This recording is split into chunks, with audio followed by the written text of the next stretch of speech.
cine en la pantalla y luego una de las cosas muy divertidas es que mis padres salían al cine, iban al cine por la noche y ahí nos dejaban solos en la casa, mi hermano y a mí.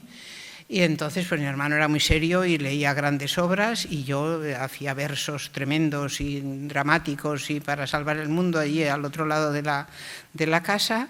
Pero al día siguiente mi madre me contaba las películas, que algunas, a lo mejor algunas consideraba que no, o se las inventaba, ¿no? Y yo creo que yo aprendí guión o aprendí a saber qué es un guión a base del relato de mi madre hacía las películas, que me las contaba, pues igual, ¿no?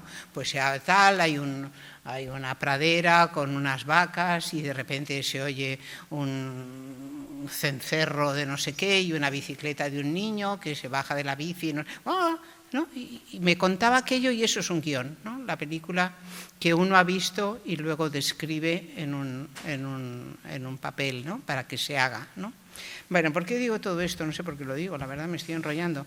Pero, bueno, sí voy a decir una cosa. Yo quería ser esa persona invisible, quería estar con todo el mundo, quería no escribir solamente una cosa, sino cualquier cosa. O sea, es mucho más divertido el mundo del cine y del audiovisual. Puedes contar cosas, además antes hablando de la poética, ¿no? Una imagen puede contar enormes cosas, ¿no? Igual que una línea de una poesía, ¿no? Y todo ese lenguaje es más divertido. El cine realmente es más divertido, es algo que aquí, como hay una representante de la administración, me parece que tenéis que fomentar para que el mundo siga existiendo. Si nos morimos de sed, pues nos morimos de sed, pero por lo menos que lo pasemos bien, ¿no? Que tengamos la imaginación suficiente para hacer el pozo más grande y eso lo enseña el cine, no lo enseña nada más que el cine en estos momentos, desde hace 150 años, muy poco, ¿no? Quien enseña todo ese conocimiento y quien enseña a discernir y a saber lo que es bueno, lo que es malo, lo que te conviene, lo que piensas, es el cine. Ya no es la literatura solo, es el cine. Y los niños y los muchachos y las nuevas generaciones tienen que ver cine, y tienen que ver cine como se ve el cine, no en una pantallita de 1 centímetro o doblando 3 pantallas, ¿no? Hay que acceder a eso si queremos ser mínimamente civilizados o existir. A mí no me importa que dejéis de existir, la verdad, ¿no? Lo digo como ya persona muy mayor, ¿no? Pues dice, si el mundo se va a la porra, que se vaya, pero si no queremos que se vaya, si tenemos nietos o gente o un sentido más o menos ético de qué hacemos en esta tierra, pues que no desaparezca todo. La forma de que no desaparezca es llevemos a los niños al cine desde los 0 años hasta los 84. Vale, entonces, bueno, dicho esto, yo casi creo que me callo porque me puedo enrollar aquí, suelto un rollo de muchísimo cuidado.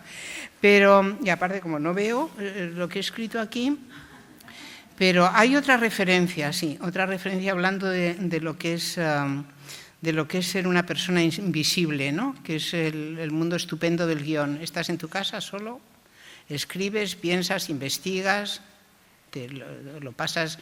Además hay una cosa muy estupenda de la escritura del cine, también de la novela, pero más del cine, que es que tú vas al Banco de España y dices, oiga, que es que soy guionista y estoy escribiendo una historia sobre el robo del Banco de España y me gustaría ver cómo tienen aquí los lingotes de oro. Y te lo enseñan. Es que dices, pero son tontos estos del Banco de España, ¿no? ¿Pero por qué te lo enseñan? Y llegas al convento de las carmelitas descalzas y dices que estás haciendo una película y te enseñan toda la clausura, te enseñan lo que están haciendo las Magdalenas, los libros estupendos que tienen, las cuentas y cómo se gastan. Yo hice un trabajo sobre eso, ¿no? Que me impresionó muchísimo, del dinero que destinaba el obispado a las estas de clausura de España, ¿no?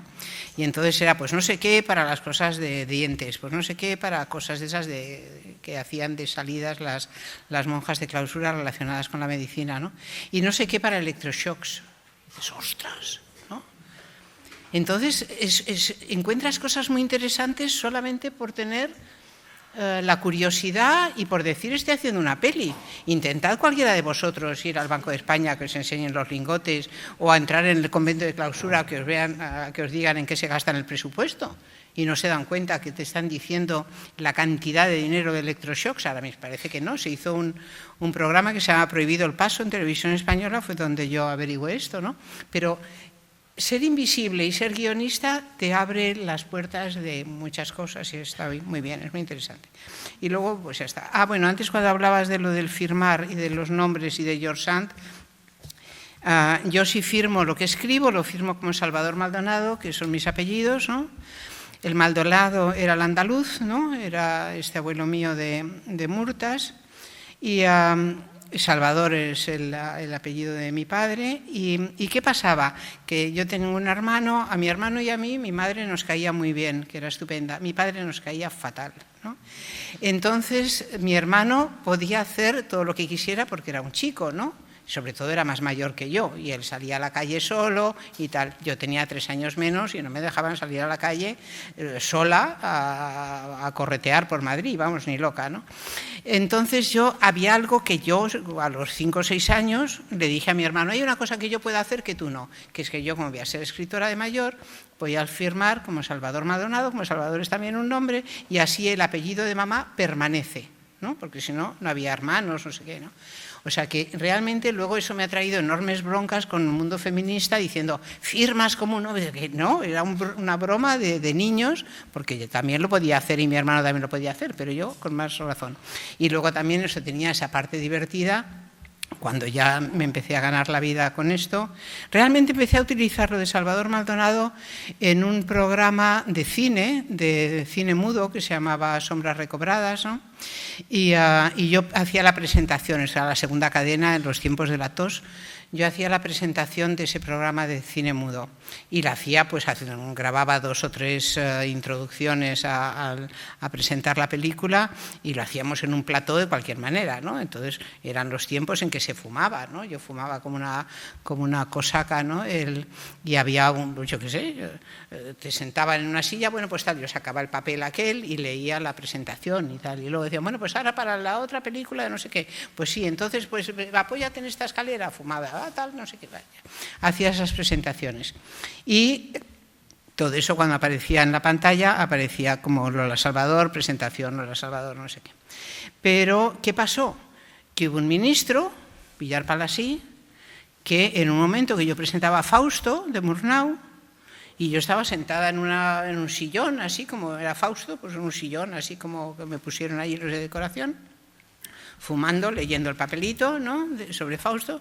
Yo era una chica que tenía una talla 36, ¿no? No como ahora, pero bueno, era muy delgada, un vaquero y una camisa y ya está, y con las piernas cruzadas, fumando aquello, pues sí, Murnau, patatín, patatán, y el Fausto de Murnau, no sé qué. Y se ve que el ministro Villar Palasí entró un mosqueo, debió de encontrarme, debió de ser una imagen muy perturbadora, y llamó a la televisión y dijo, díganle a esa señorita que descruce las piernas. Cuando llamó el ministro, ya se había acabado el programa y ya se había acabado todo, además aquello estaba grabado, ¿no? Pero claro, ahí me dijeron, Lola, lo siento, me echaban de bastantes cosas, pero vamos, pues ya me contarás, ¿no? O sea, el bueno de Villar Palasí. Entonces, estos que eran de la segunda cadena, pues dijeron, no te preocupes, firmas de otra manera y lo sigues haciendo, vamos, lo sigues cobrando, haces el texto y que lo presente un presentador y ya está. Y ahí es donde yo empecé a utilizar el Salvador Maldonado, ¿no?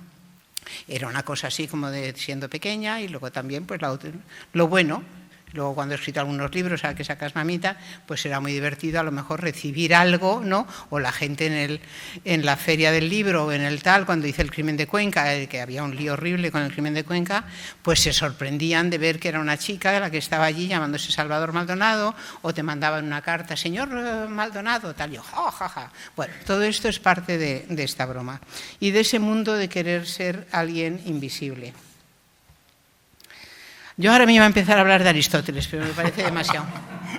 Va. Como quieras. No, es que yo ponía así referencias de tal para hablar de la poética, pero bueno, ya lo sabéis todos. Mira, ya hemos hablado de Barcelona, 1938, tú claro. Cuando naciste, Y me sienta fatal si luego hablamos, que me digas, qué bien estás. O sea, decid hola Lola, ya está, ¿no? Porque es que llega un momento que la gente te dice, qué bien estás, ¿no? Y dices, pues sí, no estoy muerta todavía, tengo 84, pues ¿qué se le va a hacer, no? No, pero vamos a hablar de eso, del tema del seudónimo, que es algo que he visto en entrevistas tuyas que habían visto quién era el guionista del Crimen de Cuenca y pensaban que era un hombre porque firmaba como... Sí, yo muerta de risa.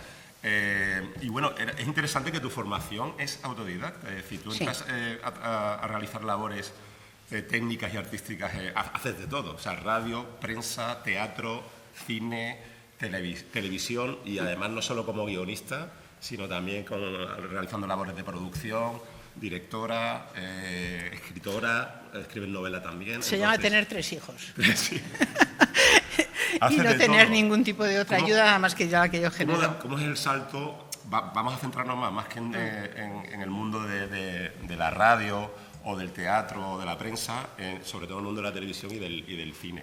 ¿Cómo das el salto? Es decir, a una persona, o sea, ¿en qué momento, de forma autodidacta, das el salto un poco a centrarte en la actividad, en la escritura cinematográfica y en la novela, que también son dos de las facetas que más has desarrollado? Vamos a ver, todo tiene que ver con, hay que pagar las facturas, ¿no? Y los niños tienen que ir a un colegio pues el mejor posible, ¿no? Y todo eso cuesta un dinero, ¿no? Entonces hago muchas cosas por eso, simplemente por facturar y además son todo cosas que... Yo creo que he tenido mucha suerte, ¿no? He trabajado mucho, pero como me divertía todo el rato, nunca me ha parecido nada del otro mundo, ¿no? Diciendo, pues más trabaja la gente, las mujeres en el campo y los hombres en el campo y muchas profesiones y los maestros, antes hablando de maestros, lo que trabaja un maestro ni te cuento, ¿no? El agotamiento, ¿no?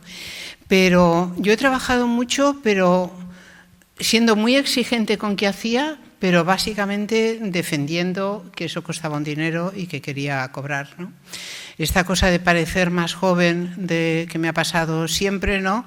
Los tiempos en que en el cine tenías que ser mayor de edad o mayor de 18 para entrar en según qué películas y te pedían el DNI, ¿no? Y a mí me pedían el DNI y yo decía, pero por favor, no sé, que tengo 3 hijos, ¿no? Yo siempre he parecido mucho más joven. Y eso también tiene ese problema con la gente que te contratan, que te dicen, tienes toda la vida por delante. Y digo, yo no sé la vida que tienes tú por delante y la mía, pues ojalá tenga mucha vida por delante, pero desde luego si estás hablando que quiero ganar más de lo que ganas, ¿quieres ganar más que yo? Yo no sé lo que ganas tú y me da igual al señor de turno de una productora o de una televisión, ¿no? Pero yo creo que este trabajo merece este dinero y si es esto y si no, no lo hago, ¿no? O sea que he sido como muy exigente, pero al mismo tiempo yo creo que he sido muy currante, ¿no? He trabajado mucho, pero también me divertía mucho, ¿no? O sea, nunca he hecho nada que no me gustara. O sea, tengo una suerte, ¿no? Bueno, en televisión nombramos algunos títulos como Crónicas de un pueblo, El molino junto al río Flos, Ojos verdes, Juan Soldado, En la vida y la muerte, Barrio Sésamo, Don Juan, Las aventuras de la de Rebeca, El olivar de Atocha, Adriana, Querido maestro, El súper, El recreo. Hay una leyenda ahí que dice que fuiste quien le pusiste los nombres a Epi y Blas en Barrio Sésamo. Sí, pero no a Epi y Blas, esos los tenían. A otra gente sí, pero Epi y Blas no. Lo traían ya de la versión... No tenía la versión, fue alguien que estaba ya en el departamento de infantiles, que había un departamento bastante...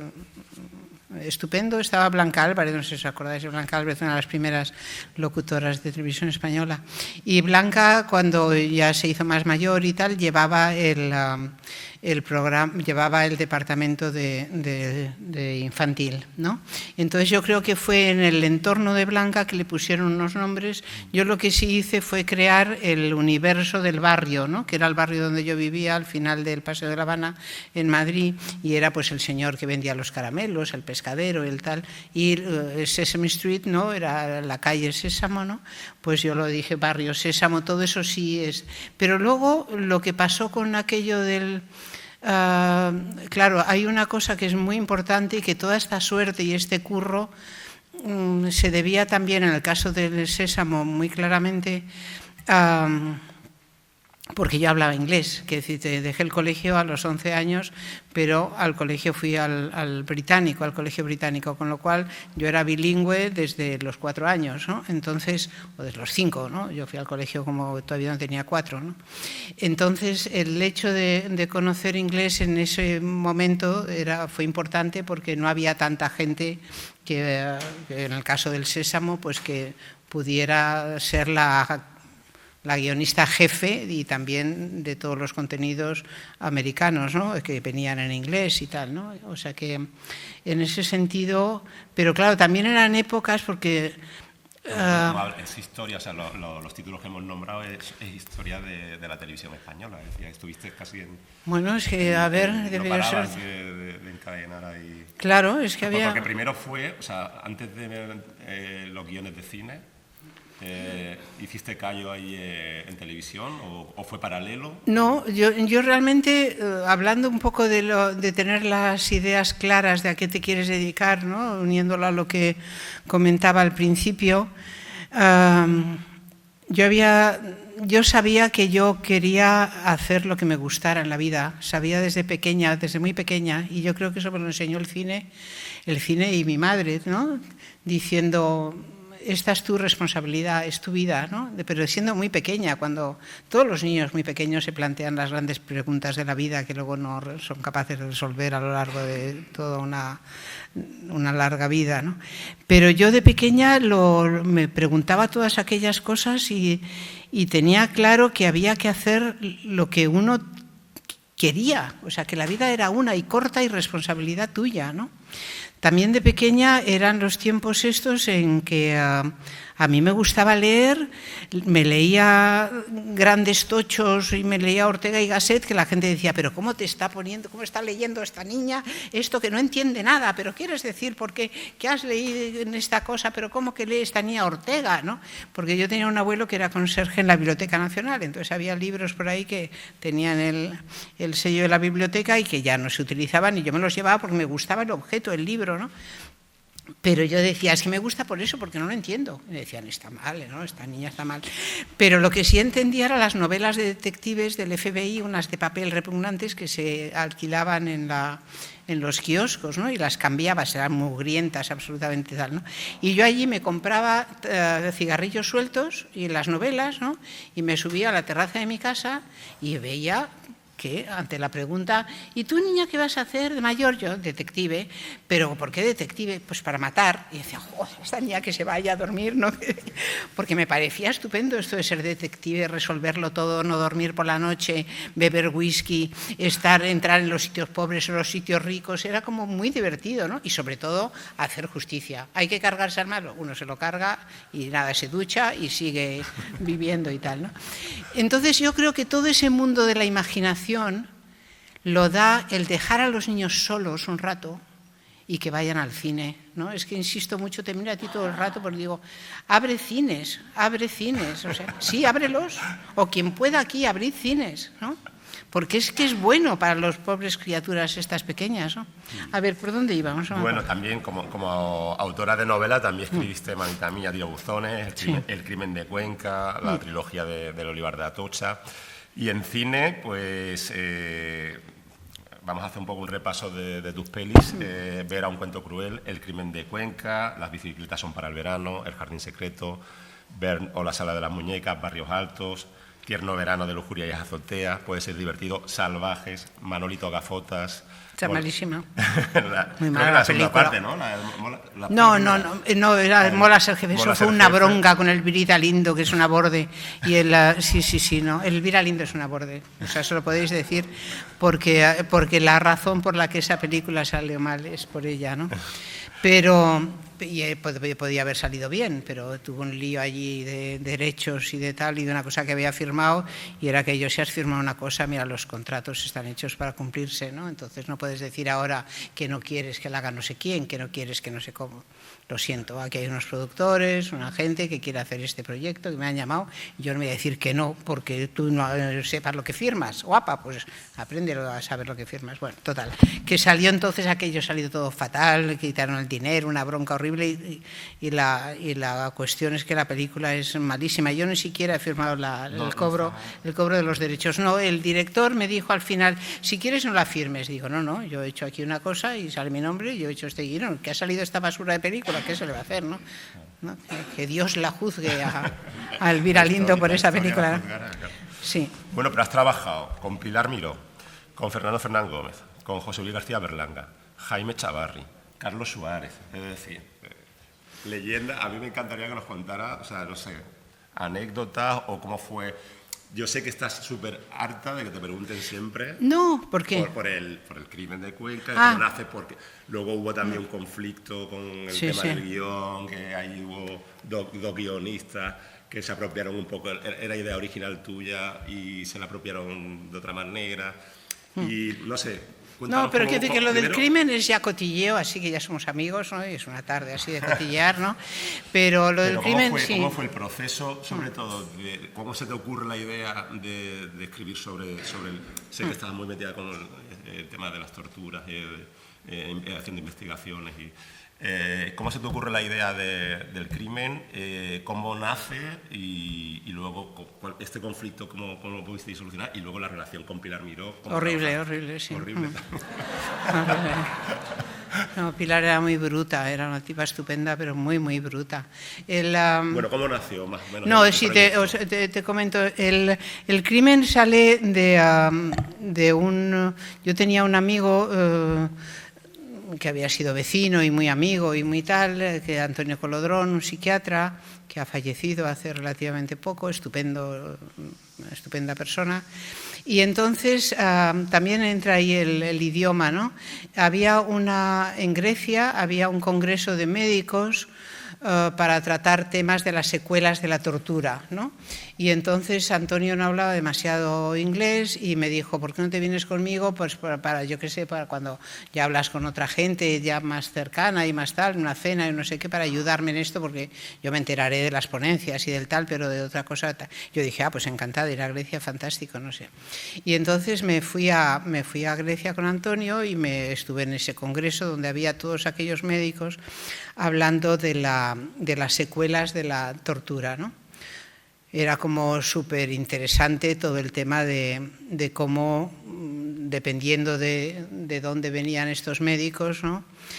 Todavía no había nacido Amnistía, estaba a punto de nacer Amnistía Internacional, pero que cuando empezó tocó muchísimo el tema de la tortura, ¿no? Ahora se dedican a muchas otras cosas, ¿no? Pena de muerte, la tortura, por supuesto, pero también hambre, salvemos la tierra, el clima, de todo, ¿no? A la Amnistía se mete en muchas historias.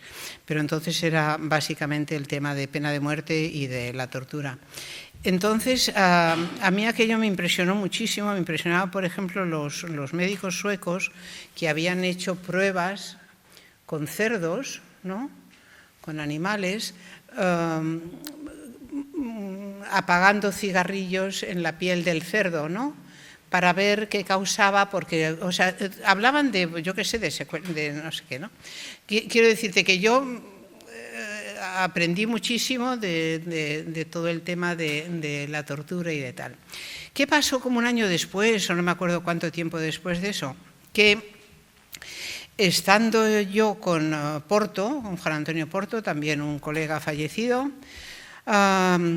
guionista, amigo de Pilar, estando en una película que era El perro, que yo estaba ayudando al director y a la producción, al rodaje, porque era el marido de Marisa Paredes, que es como mi hermana, mi colega desde toda la vida, ¿no?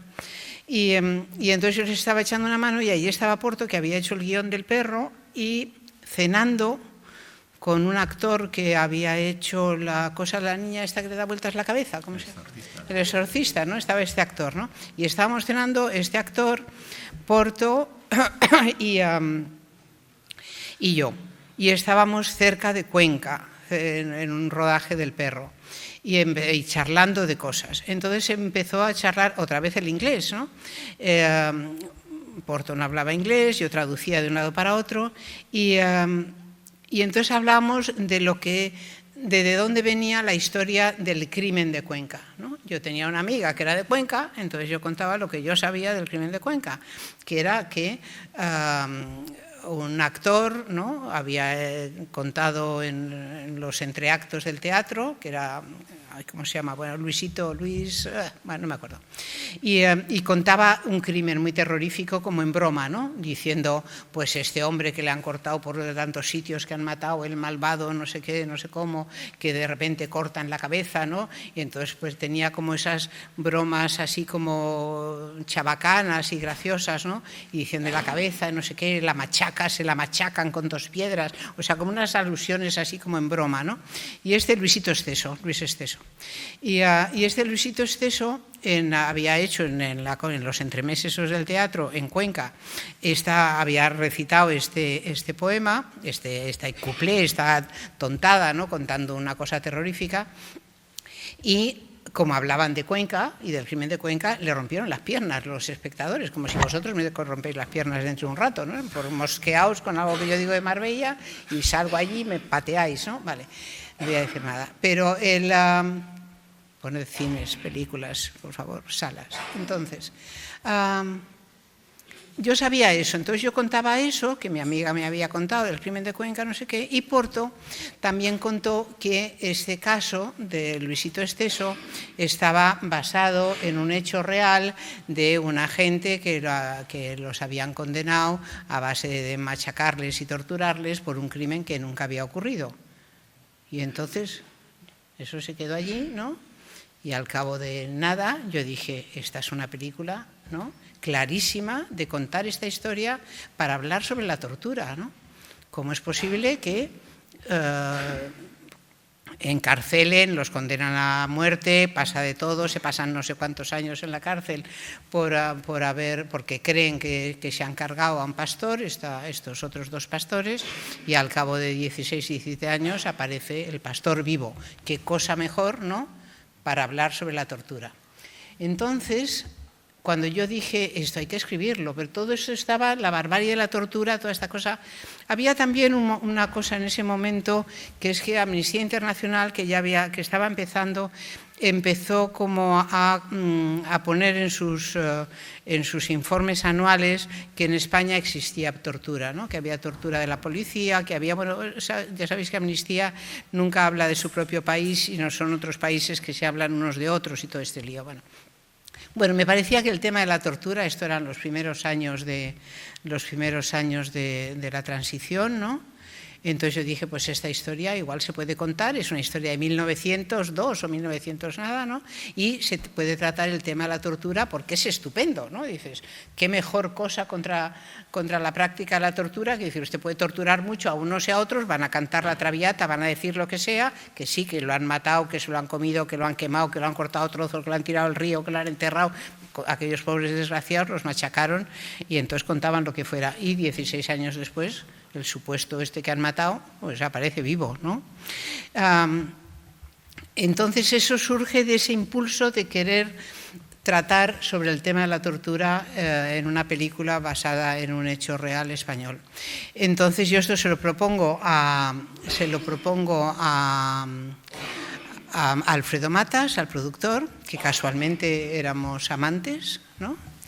Y yo no quería trabajar con Alfredo, hacía todas esas cosas que hacía antes, porque Alfredo era un productor muy, muy importante y yo no quería tanto, yo siempre, así en las entrevistas y en esta cosa, cuando me dicen, no, pero a ti te gusta el cine, digo, me gustaba un productor de cine. Yo prefiero el teatro, prefiero la novela, prefiero la prensa, prefiero la política, prefiero muchas cosas, la música sobre todo, pero el cine no tanto, pero sí me gustaba muchísimo un productor de cine que estaba deseando que yo trabajara con él, ¿no?, que yo trabajara para él, ¿no? Entonces esto se lo cuento a Alfredo, digo, aquí hay una película estupenda en esta cosa que hemos hecho y tal y cual. Y entonces digo, y entonces hay que llamar a Porto, que esto se lo conoce y lo sabe y lo ha estudiado, y que haga esta película y tal y cual. Y entonces Alfredo, muy listo, que era muy listo además, guapísimo y estupendo, Pues sí, se llamó. Bueno, no, esto coincidió al revés, porque eso no, yo no quería trabajar con Alfredo, pero entonces hubo un momento en que Porto me llama y me dice, oye, Alfredo no querrá esto porque me ha llegado una factura de la luz y los niños, no sé qué, y un follón y un tal. Digo, bueno, pues hablemos con él, ¿no? Entonces, pero yo dije, yo no quiero estar aquí, yo te presento al plan y tú, no quiero trabajar para tal. Pero Alfredo, muy listo, en un momento dado, cuando empezamos a contar aquello, dijo, no, si no lo hacéis juntos, no me interesa, ¿no? O sea, lo que me ha contado Lola de esta cosa y tal, creo que ya tiene un sentido muy claro de esto y bueno, vamos a ver ahí qué hacéis y tal. Entonces los dos, yo también era muy amiga del fiscal, de Jesús Chamorro, que había intervenido en el caso en Cuenca o que había estado en Cuenca y tenía acceso a los rollos de la sala y a toda aquella documentación de 1900, ¿no? Porque es que entonces estamos hablando primeros años de la transición y eso es dominio público total. Y no había forma humana, tuvimos que entrar con abogados en el tribunal de Madrid para poder ver los papeles aquellos, ¿no? Una cosa, eran, ya te digo, yo creo que ya habían pasado unos cuantos años de la democracia, ¿no? Sí, bueno, fue en el 83, ¿no? Sí, no me acuerdo ahora, pero desde luego, ya, o sea, no había censura, no sé, se podía hacer cualquier cosa, ¿no? Pero ya nos costó incluso el trabajo, que yo cuando hice el libro, ¿no? Hice la novela, porque eso sí me interesaba, hacer toda esa investigación y escribir el libro, y yo contraté el libro por aparte, ¿no? Con una editorial, ¿no? Pero no quería trabajar en el cine. Bueno, entonces, bueno, lo que pasó es eso, que llegamos a un desacuerdo en el primer tratamiento, ¿no? El primer trabajo que se hace sobre un guión, esas 30 páginas o tal, que más o menos cuentas cómo contar aquella historia, y habíamos quedado, porque Chamorro, el fiscal que nos iba a asesorar con el tema del jurado popular en aquel caso y todo este lío, pues hubo un momento en que Porto quería contar la película de una forma y yo la quería contar como la contaba la gente del pueblo, ¿no? Y entonces, en toda esta discusión con el productor, que el productor es el que tiene la mano, el derecho de decir esto va por aquí, si no quieres te vas y ya está, ¿no?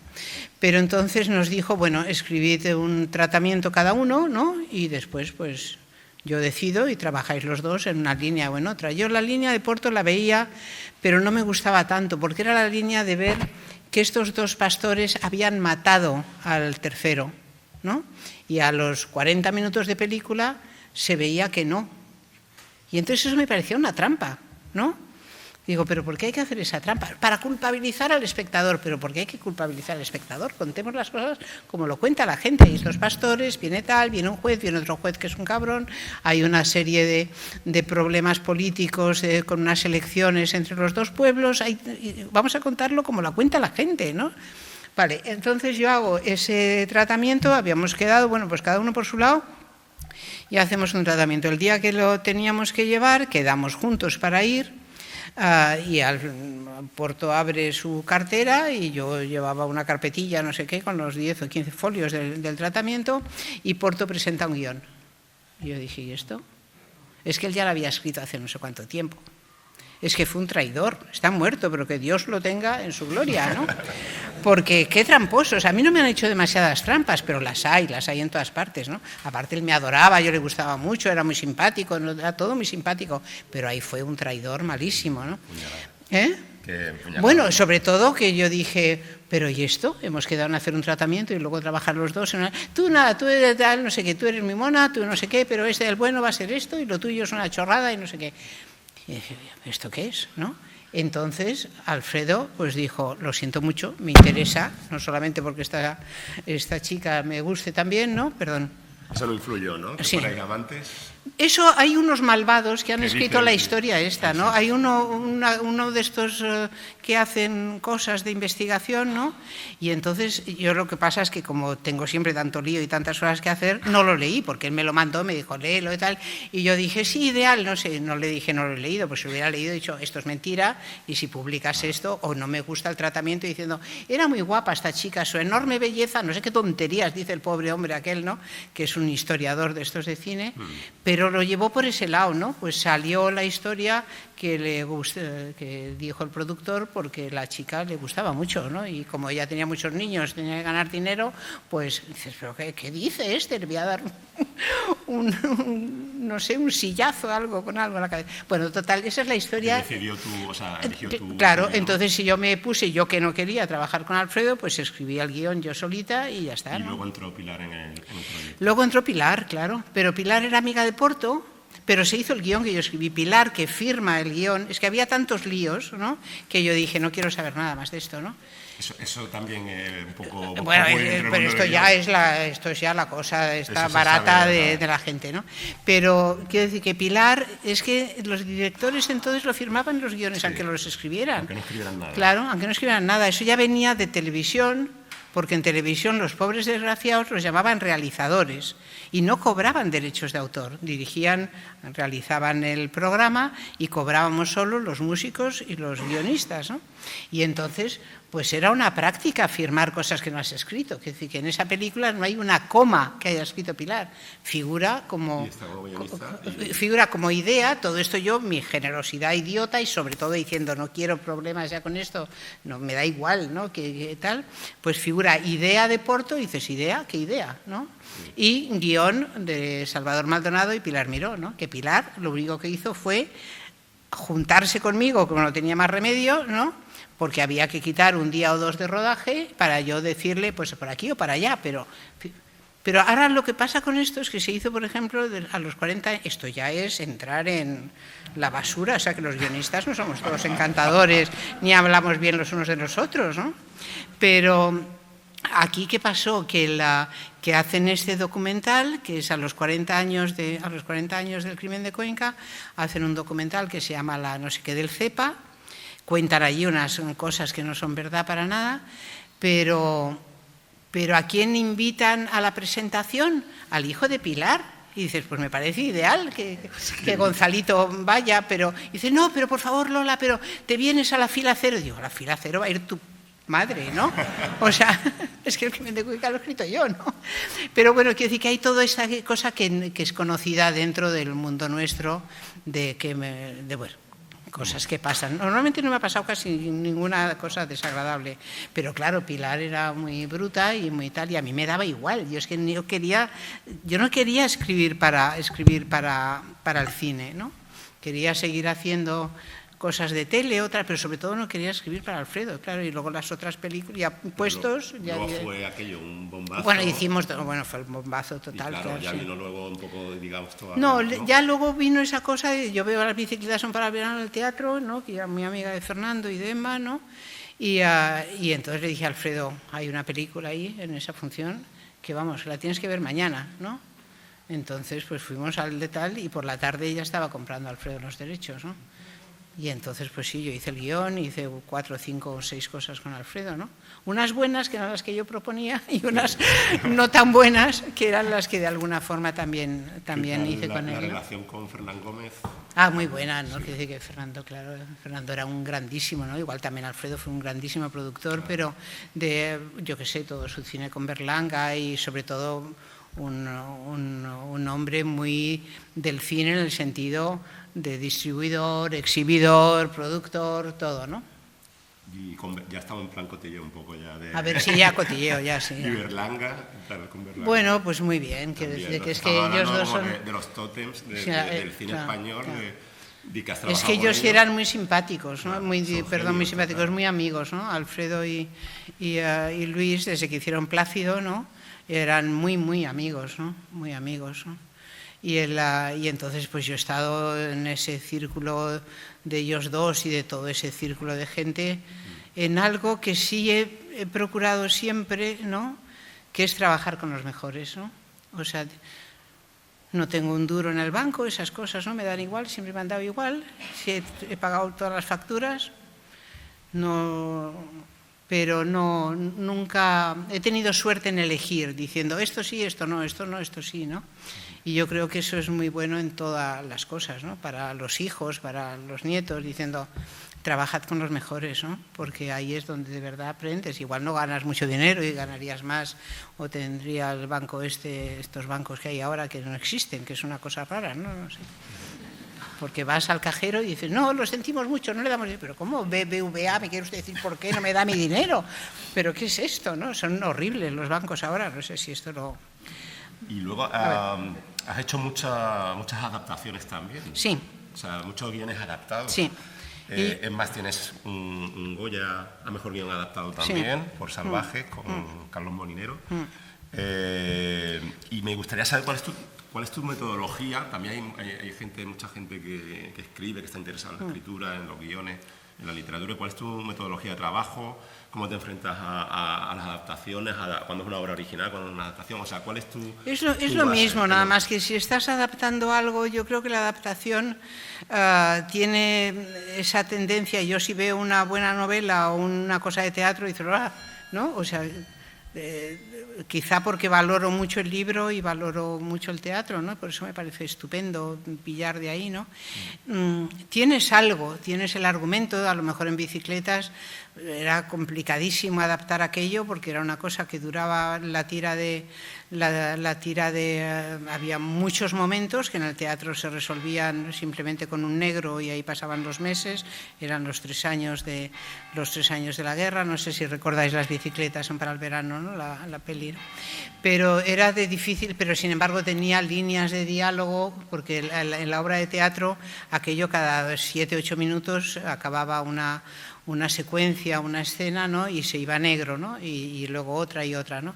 Y entonces aquello era muy complicado de adaptar porque estaba construida toda la obra de teatro para que esa escena acabara en que salía el negro y se volcaba el teatro a aplaudir, ¿no? Era aquello como pequeñas cosas, ¡guaca! No sé, otra vez, ¿no? Eso de dejarlo en una línea seguida fue complicado, el buscar ese esqueleto, esa estructura, ¿no? Pero yo creo que cada historia tiene la forma de acercarse a ella, pero poniéndolo así muy fácil, yo creo que es mucha documentación, mucho leer todo lo que tiene que ver con aquello, ¿no? Recibir muchísimo conocimiento de la época, de esos personajes, de películas que se parezcan, de todo, ¿no? Y mientras que buscas una estructura. Y entonces ese periodo, ese año, 2 años de recibir eso que a veces la gente dice, no, pues yo no quiero tener influencias, no vas a tenerlas, si eso que vas a escribir no lo va a escribir nadie más que tú, ¿no? Pero que te sobre material y que entonces todo eso en la cabeza, de alguna forma notas un día que dices, uy, por ejemplo, en el caso que os comentaba de Bicicletas, ¿no? Digo, ya sé cómo contar esto, ¿no? Como son esos 3 años, va a empezar con mucho exterior, van a irse cerrando a interiores, hasta que una vez que se acaba la película ya sale el tío vivo aquel diciendo, no ha llegado la paz, ha llegado la victoria, ¿no? Y eso ya es o sea, que notas, dices, a través de ir cerrando decorados y de empezar con las radios y el retiro y los helados y los tranvías y todo, y acá ir cerrando la película cada vez hasta que están los balcones llenos de sacos de tierra para los tiros entre las casas y tal, los pacos y tal, ¿no? Entonces yo creo que es tener mucha información y que de alguna forma la cabeza funcione sola buscando una estructura y yendo con ese proceso. Primero lo cuento cortito, veo cómo empieza, cómo acaba, veo cuáles son los puntos donde se apoya ese puente, ¿no? Esa estructura, ¿no? Que va avanzando como que está en movimiento la propia narración, ¿no? Bueno, cositas de esas, ¿no? Pero mucho trabajo, sabiendo que es un proceso, básicamente. Nunca empezando a escribir desde tal, porque ahí te estrellas. No escribiendo diálogos hasta el final, ¿no? Hasta que esos personajes, si no dicen lo que ya quieren decir en la cabeza, pues te dejarían sin dormir, ¿no? O sea, se construye un poco solo a base tú de echarle fuego de echarle leña a ese fuego, o los ingredientes que tiene una película a ese cocido, a ese guiso, ¿no? O sea, mucho tiempo de pensar y de tenerlo solo en la cabeza.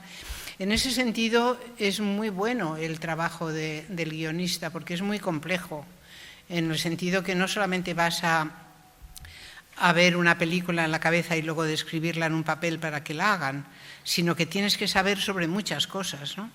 Tienes que saber lo que cuestan las cosas, tienes que saber que un decorado puede tener esta utilización u otra, que eso tiene, o sea, tienes que saber de producción, de fotografía, de montaje, de música, tienes que saber, y eso es todo muy divertido, ¿no?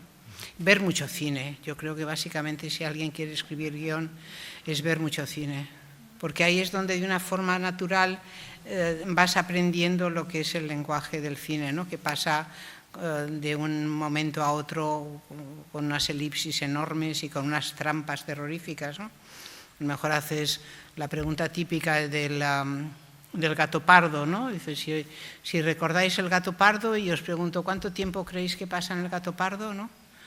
Pues os lo puedo hacer esa pregunta y si alguien se acuerda del gato pardo podéis decir, pues pasa ¿qué? ¿No? A ver, ¿te acuerdas del gato pardo? Sí. ¿Y cuánto crees que pasa en la película, ¿no? de tiempo?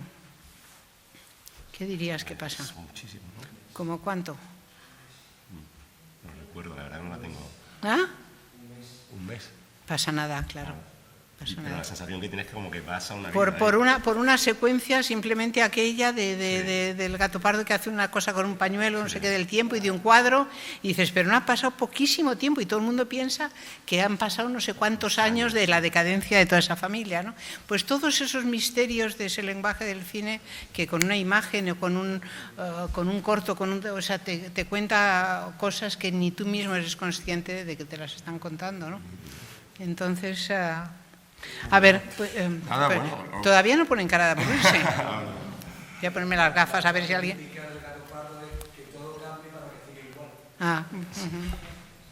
Bueno, aparte de guionista, Lola es una... Bueno, ahora luego vamos a ver un vídeo que le hicieron... De amigos. De amigos. Lola fue miembro fundadora del Sindicato de Guionistas ALMA, fue miembro también fundadora de DAMA, de la entidad de gestión audiovisual. Dama creó un premio, un premio de guión, un concurso de guión de largometrajes que lleva su nombre, lleva el nombre de Lola Salvador. Y que ganó el Accessit aquí, mi colega. Ahí nos conocimos, ahí Lola y yo. Y es el primer premio es el de mayor dotación económica de España. Sí. O sea, que no, poca broma, ¿eh? Y lleva el nombre de... 30.000 eurazos. 30.000 eurazos ganó un mexicano que... ¿Verdad? Podía haber sido al revés, ¿no? Lo podíais haber ganado vosotros. No, pero muy bien. Pero ellos ganaron el Accessit de 10.000, que tampoco estaba mal. ¿No? Y luego fue miembro fundadora de la Academia. Es más, escribiste el primer guión, ¿no? De la primera gala de los premios Goya. ¿Eso cómo lo sabes? Yo estaba ahí buscando por todos lados. Y es que era alucinante, porque estás un poco en toda la historia, ¿no? O sea, en la barrio... Que son muchos años de trabajo, Goya, ¿no? Pero tocando muchos palos, además, sí. ¿No? O sea, que es impresionante. Y en el vídeo que luego veremos se habla de que eres un poco una provocadora o sea, eres alguien que... bueno, luego también hablamos de tu parte docente, que ya es un escándalo. Pero bueno, si ya tuvieras poco trabajo, en 2001 creas la productora Brothers and Sisters y produces... o sea, con 60 años... montas una productora y produces Salvajes, que es una historia...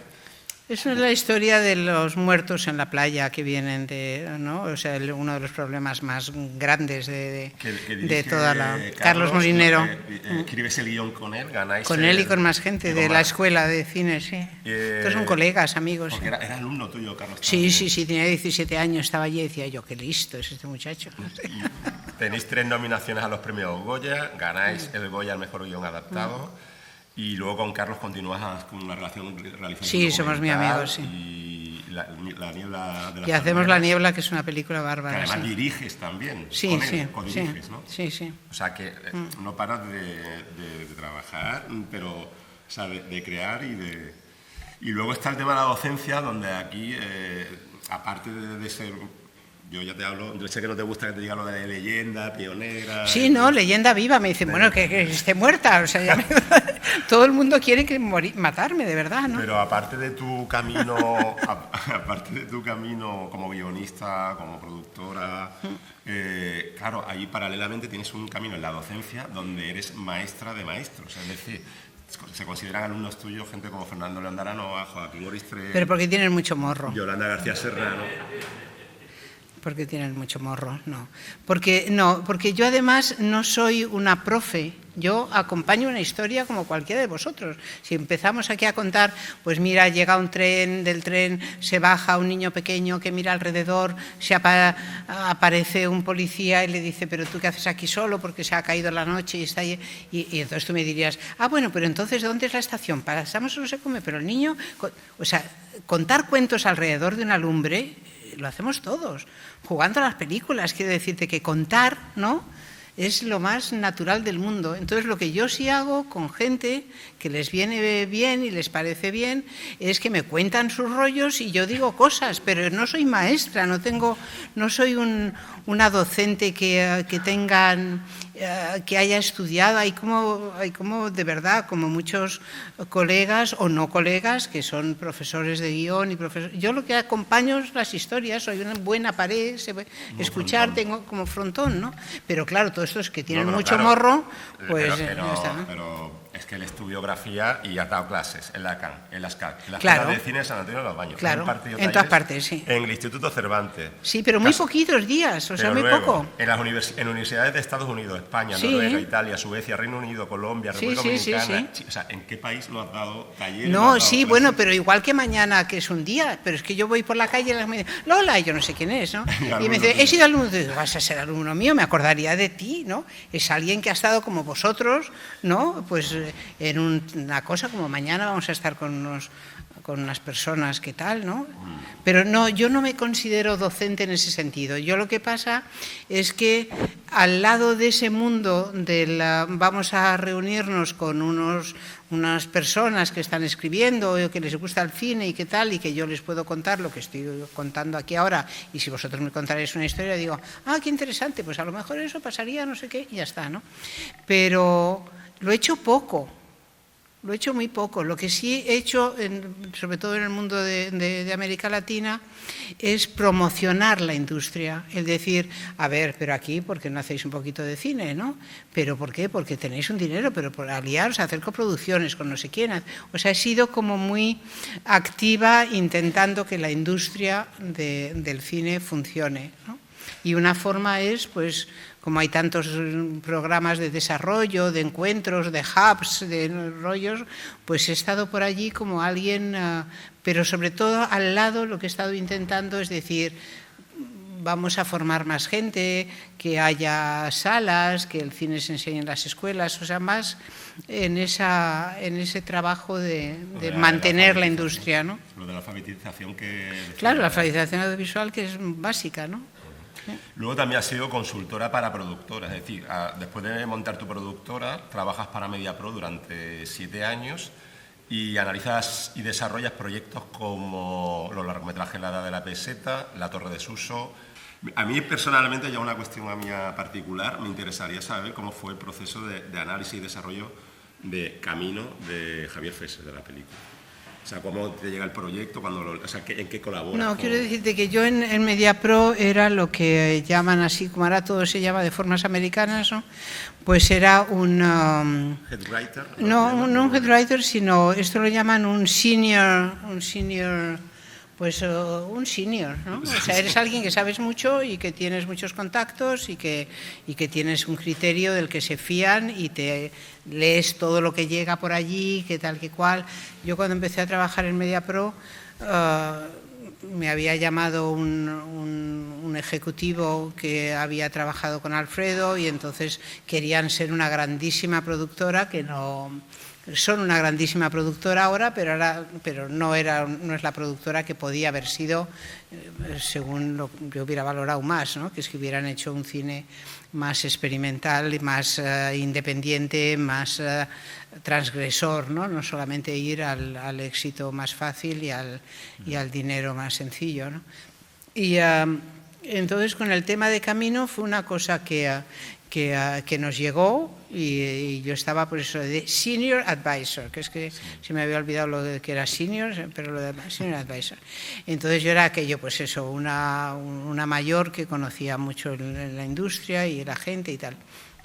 Y ahí pues nos reuníamos y tal, y cuando vimos que Camino era una hermosa, era un guión muy bonito, pero duraba no sé cuántas horas, y yo el primer problema que vi les dije, esto dura demasiado tiempo, ¿no? Esto aquí, esto es como el coche, ¿no? Va a ser un coche y tienes que, por lo menos cada 2 horas, bájate del coche y tómate un café o estira las piernas, ¿no?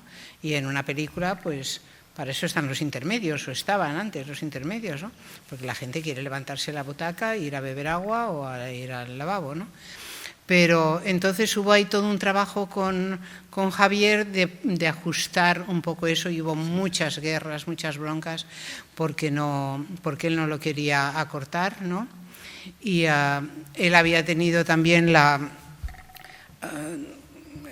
no sé, no pudo a lo mejor conseguir no tener el corte final, ¿no? A los directores, pues normalmente, si eres una productora americana o multinacional o lo que sea, el corte final no lo tienen. O sea, el que tiene el derecho a corto la película, la monto como me dé la gana, es el productor, ¿no? Y entonces en este caso él no tenía el corte final, lo tenía la productora. Entonces yo estuve allí batallando, ¿no? Entre la productora, que tenía razón en el sentido que eso duraba demasiado y que estaban duplicadas las historias con la niña de Camino y tal, ¿no? Y que eso había que acortarlo y que había que tal, trabajando con Javier, que sufría como un enano allí en su casa, diciendo, pero Javier, pero vamos a probar esto, pero tal, de verdad que no sé qué. Y bueno, y al final pues es una película muy interesante, pero hubiera sido mejor si hubiera tenido menos dibujos animados, ¿no? Tenía esa parte en que hay mucho sueño de la niña, ¿no? y entonces eso lo alargaba mucho, tenía que haber sido un poquito más cerrada y no durar tanto, ¿no? La dejamos en 2 horas no se sabe cuánto, y luego además era una película muy dura, de sufrimiento y de tal, ¿no? Pero una buena película. Luego también hicimos una buena campaña de comunicación, ¿no? Para los Goya, ¿no? Y tuvo muchos premios y ya está. Pero no fue bien la película en taquilla porque era demasiado dura y demasiado... Y entonces era defender al director, intentar, pero hasta dónde tal. Y hubo un momento que le dije a Robles, a Jaume, hasta aquí hemos llegado, ¿eh? O sea, y entonces lo único que va a pasar es que no va a querer firmar. O sea, que hasta aquí hemos llegado, esto es lo que va a durar y ya está, ¿no? Y bueno, pero sí, es que hay muchas decisiones que tomar, ¿no? En toda lo que es la parte industrial de la película y las personas que tienen el poder de tener la última palabra, ¿no? Sí. Y bueno, y aparte ya de consulta... ¡Qué barbaridad! Esto se va, ¿no? Que he trabajado mucho, sí, 60 y tantos años, sí. Docente, consultora, novelista, todo lo que hemos hablado, entre 2016 y 2018 eres directora artística de la Cineteca. Eso sí, fue un lío horrible. Sí. O sea, no es que te metas en política, pero te metes en... Sí. Nunca debía hacerlo, sí. Nunca debía, no. Y diseñas un proyecto de apoyo para el sector audiovisual madrileño, sí. Creando la ciudad de la Film Office, de la Madrid Film Office. Cuéntanos, yo conozco un poco la historia porque en San Sebastián... Así se habló de eso. Sí, se habló un poco. No, eso fue como gracioso porque hay un momento en los años estos de Manuela Carmena que alguien de cultura convoca a toda la gente del cine, de todas las instituciones, tanto las GAE como Dama, como todas las asociaciones de actores de tal, somos allí como 400.000. Yo iba representando me parece, o a Dama o Alma, una cosa de guionistas, ¿no? Y entonces nos recibe aquella mujer, que luego echaron al poquísimo tiempo, y todos empezamos a decir lo que tendría que hacer Madrid. ¿Cómo es posible que Madrid no tenga una Film Office? ¿Cómo es posible? Ya sabéis que las Film Office son los centros normalmente no, siempre de los ayuntamientos, porque entrañan a la policía cortando calles, con lo cual siempre dependen del ayuntamiento, ¿no? Porque hay esa relación de cortar las calles y de cobrar por rodar en la calle, ¿no? Aunque sea mucho, sea poco, lo que sea. Y entonces, pues ahí dijimos todos lo que pensamos. Después todos también dijimos, que íbamos ahí reunidos, éramos como 40, 50 personas, diciendo cosas. Y luego preguntamos también todos, bueno, esto que hemos dicho todos, ¿vais a pasar un papel? ¿Va a haber una siguiente convocatoria? ¿Va a haber algo para hacer este seguimiento de todo lo que hemos dicho aquí que había que hacer, ¿no? Y entonces dijeron que sí, que ya veríamos, no nos hicieron ni caso ninguno. Y al poco tiempo llamaron a Fernando, Fernando León de Aranoa, para ver si él se dejaba enrollar en diseñar un proyecto para Madrid con relación al cine. Fernando, igual que dice que soy su profe, que de eso nada, soy amiga suya y ya está, ¿no? Pero Fernando y no sé quién más dijo, la única persona capaz de meterse en ese lío es Lola, ¿no? Entonces me llamaron, ¿no? Vale. Entonces yo dije, ¿y entonces qué hicieron? En vez de convocar nada ni contar con todo lo que habíamos dicho, todo lo que se había pedido allí me lo pusieron en un papel y me dijeron, tú lo haces. Y yo dije, ¿what? ¿No? O sea, ¿cómo que todo esto? O sea, ¿qué equipo tengo? ¿Qué dinero tengo? ¿Qué presupuesto? ¿Qué tal? ¿Qué cual? Bueno, me dijeron que todo iba a ser fantástico. A la hora de firmar el contrato ya vi yo que eso no iba a ser fantástico y dije, no lo firmo, no, esto no vale. Y entonces un hombre encantador que había ahí dijo, no, pero si está bien, sí, hazlo, no sé qué. Vale. Entonces, bueno, lo firmé. Al cabo del mes y pico, que yo todavía no había presentado ni una factura, ya mandé a la alcaldía, yo no conocía a Manuela, entonces mandé a la alcaldía una cosa diciendo que me iba, que a mí me habían contratado para hacer 400 cosas y que lo que más me preocupaba es que se iba a quemar la cineteca donde estábamos nosotros, porque las salidas de humo, o sea, los de cine somos muy conscientes de que pueda haber un accidente o tal o cual, ¿no? Y que yo me iba, que allí no se podía trabajar, que eso era una cosa absurda, que la gente se había ido toda, habían echado todo el mundo, no había equipo, no había tal, aquello era un disparate y que yo me iba, que Dios muy buenas. Y entonces fue cuando Manuela me mandó una cosa diciendo, ¿quiere hablar con usted tal, no sé qué, Manuela? Y yo, vale, pues allí voy yo a las 7 de la mañana, porque esta mujer se levanta a unas horas que no están escritas, ¿no? Y entonces yo llego allí, yo les puse sí, que es que no se podía trabajar, que esto era un horror, y entonces me dijo, no te preocupes, que todo esto se arregla. No se arregló. Y yo dije, bueno, estaré un año a ver si esto se arregla, ¿no? Al año había un lío tremendo, yo ya había hecho, todo el mundo estaba diciendo, no sabéis si sabéis que en Madrid toda la cuestión cultural de los centros de Madrid los lleva una empresa que es una sociedad anónima, que es Madrid Destino, ¿no?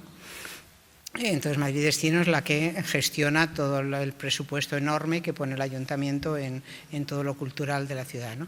Pero funciona como una sociedad anónima, es una rareza tremenda, ¿no? Entonces yo empecé a hacer cosas y levanté un no sé qué y empecé la Film Office, trabajaba para allá, estaba todo el día, yo me levantaba tempranísimo, me acostaba a las tantas de la noche, estaba todo el día metida en Cineteca, metida en la Film Office, bueno, un horror de espanto, pero tenía un poco ese apoyo de decir, pues yo qué sé, hay este presupuesto, pues venga, quiero más dinero, vamos a hacer algo, ¿no? Pero veía que eso no funcionaba para nada y además que tenía enemigos que ya me lo habían anunciado, ¿no? Porque yo no sé si aquí puede pasar, o los que tengáis conocimiento del mundo de la administración, pero me lo habían anunciado antes. Y dices, mira para atrás porque siempre habrá alguien queriéndote clavar un cuchillo. Y yo digo, ¿por qué? ¿No? Yo vengo aquí a hacer unas cosas del cine, ¿no? Porque estoy cobrando menos que nadie, no quiero cobrar, ¿no? O sea, qué absurdo es esto. Nunca he cobrado menos dinero por hacer un trabajo. Bueno, todo esto quedó que fue todo horrible, que yo entendí que este país tiene grandes problemas con la administración pública, ahora hablando en serio, ¿no? Que la administración pública no funciona, es demasiado compleja, hay demasiada persona que ha entrado ahí, no se sabe por qué, luego se queda, odia a no sé quién porque el otro entró, su primo, aquello es un lío, ¿no? Y ya no es la educación, vayan al cine, ¿no? En este país lo que hay que cambiar es la administración pública para que sea más ágil, más eficaz y para que la gente que no quiera trabajar, pues que se quede en su casa, les mandas el sueldo igual, pero no estorban, ¿no? Algo normal, ¿no? Pero, bueno, aquello fue horrible, hasta el punto que un día, saliendo de la Cineteca, no sé qué, era la primera en llegar a todas partes, la última en irme, porque en eso los de cine somos muy, muy tremendos, y entonces me dio un vaído, me fui a negro, ¿no? Hablando en cine, que de repente haces claca, ¿no? Y dice, y entonces la jefa de sala que estaba aquí dice, ¿qué te pasa? Digo, que me he ido a negro, de repente. Esto, no sé, y me apoyaba yo en la... Pero llamo a alguien, paso tal, llamo a un médico, llamo no sé qué te está pasando. Digo, no, si ya se me ha pasado, han sido unos segundos, ahí yo apoyada en la tal. Digo, pero a lo mejor esto es un infarto cerebral, un ictus, algo raro, porque es que aquello se me borró todo, ¿no? Y entonces ya, no, pero llamo, digo, no, si estoy bien, no, ya está. Digo, eso sí, se me da otra vez y me muero, sus últimas palabras fueron, me cago en Madrid Destino. Bueno, total, que nada, bueno. que humor y trabajo, eso es lo que he hecho en la vida. Muy bien. Si quieres podemos... Bueno, Luego me marché, me quisieron hacer asesora, no sé qué, digo, a mí no hay nadie, hubo ya tiempos que me... Eso es lo que- los lo de que Mediapro me comentaste. dijeron, los de Mediapro me dijeron un día, no, mira, te ponemos un despachito, digo, no ha nacido, ¿no? Nadie que me ponga a mí un despachito, ¿no? Sí, O sea, que- yo soy, que voy por renunciaste- libre, voy por libre. renunciaste a lo- Bueno, a sí, lo- cuando querían y tal, no, eso no, ya no Renunciaste tengo nada. a- Pero bueno, hice unas cuantas cosas y intentaron demoler casi todas. O sea, antes la Cineteca, 365 días al año, había cine a todas horas, gratis en verano, no se cerraba en Navidad, y allí los lunes no se trabaja. Navidad nos vamos ¿pero qué es esto? Si esto es un cine. Y pues se le da gratis a la gente, no sé, ¿qué es esto, no? Entonces entra, yo no sé, bueno, en fin, nada. Ya, Bueno, ya está. como desenlace un poco, los premios que has recibido, ¿no? Has recibido numerosos reconocimientos por tu trayectoria, el Premio Nacional de Cinematografía en 2014, la Medalla de Oro al Mérito de las Bellas Artes en 2011, el primer Todo. premio Alma del Sindicato de Guionistas, Una vida de guión en 2009, el Premio de Cine y Educación, ¿no? Que siempre han ido muy ligados un poco. Ese no sé cuál es. El de Fibra. Ah, bueno, eso será Fibra. una cosa, sí, que hicieron en un Y instituto. bueno, en si te Toledo, parece sí. bien, podemos poner como broche final, antes de las preguntas del público, podemos ver un pequeño vídeo de tus compañeros, amigos. Sí, alumnos, esto es alumnas. cuando hace Dama el concurso este de guión, pues los colegas hacen este vídeo, que se nota que todos son amigos, porque todos dicen que yo soy estupenda, pero dicen esto, mi maestra, mi no sé qué, digo, ¿qué maestra? Lo ponemos. Soy una colega de aquellos. Ahora veréis lo que... A ver si mañana entre este grupo de gente que vayan al taller hay allí un núcleo de gente estupenda y eso lo podéis alargar y hacerlo que continúe. Bueno, lo ponemos y ahora entramos en el turno de recoger preguntas. Fíjate. Esto...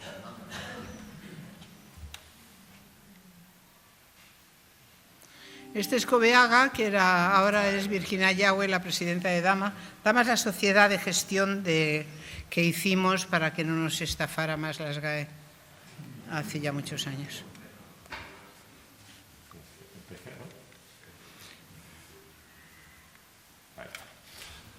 Bueno, ponemos el vídeo que le hizo Lola Dama. Salvador es una de las madres fundadoras. De hecho, cuenta la leyenda, y creo que es verdad, que puso el nombre de Dama a Dama.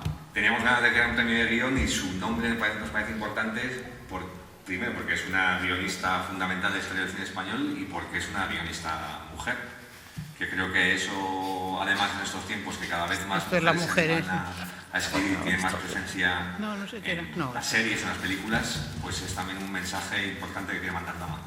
La verdad es que no, es una generadora constante de proyectos. Es una persona que sabe poner y juntar grupos cuando encuentra gente talentosa. En verdad, para mí Lola es un regalo, es una cosa que te pasa en la vida que dices, bendita sea. Entonces Lola crea, funda, abre puertas, ofrece cosas. Lola le mete pasión a todo. Una vitalidad extraordinaria y luego un saber jugar con las palabras que a mí me emociona. Es decir, cómo utiliza las palabras. El arrojo de estas mujeres estaba en enfrentarse todos los días. No esperaban, como nos pasa ahora un poco a los movimientos feministas, que siempre esperamos ir en comunidad. Ellas iban en solitario. No, yo cuando empecé no tenía ninguna referencia. Por eso la figura de Lola me fascinaba todavía más. O sea, es que Lola es incansable, incombustible, maravillosa.